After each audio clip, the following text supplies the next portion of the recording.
That Thursday, I had Harlem Book Fair 2010 here with Miss Renita Walker.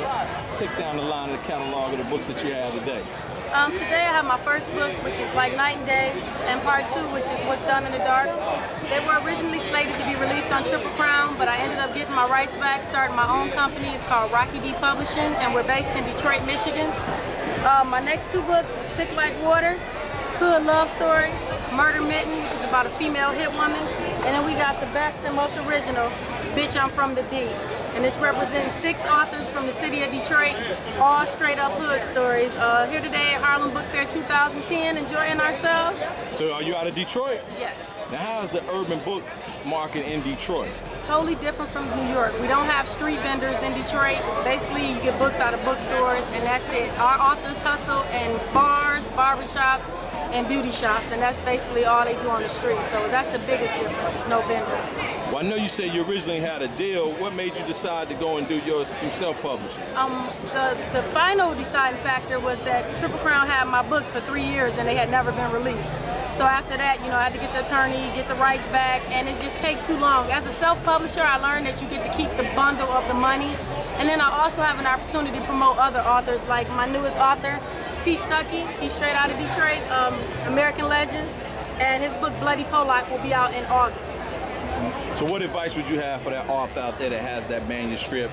They're trying to figure out what they should do. Would you recommend self-publishing, or would you recommend trying to at least to go with a publisher? I would recommend doing your research and figuring out which one works best for you. It's benefits to both self-publishing and publishing with a traditional publishing house.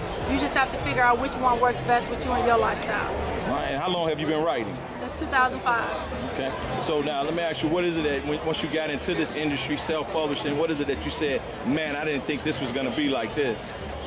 I would have to say just not getting support from your peers. So a lot of times authors feel like if you buy somebody else's book, it's taking food out of their mouth, but they don't understand that readers read. They're going to read more than one book, more than one author. So it's enough money out here for all of us. And also one thing that really is irritating is everybody want to write a book and they want you to give them the game, they want you to tell them everything they need to do.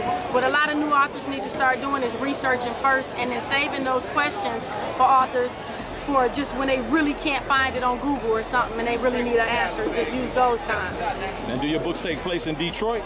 Most of them are based in Detroit, but I've also lived in Miami, so sometimes you'll have some Miami trips there, and a lot of times you'll have some New York trips, just because I love New York. And is it based off of real life, or what inspired you to write? This one is 85% true. It's my life story. It's about a female from Detroit who sells pounds of weed for a living, hooks up with a drug kingpin, and when she tries to let him go, this is what happens.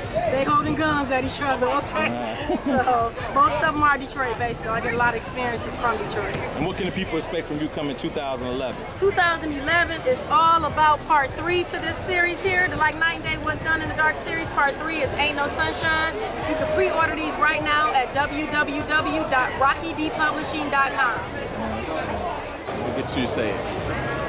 Oh, 21Blackstreet.com. Our content, our culture.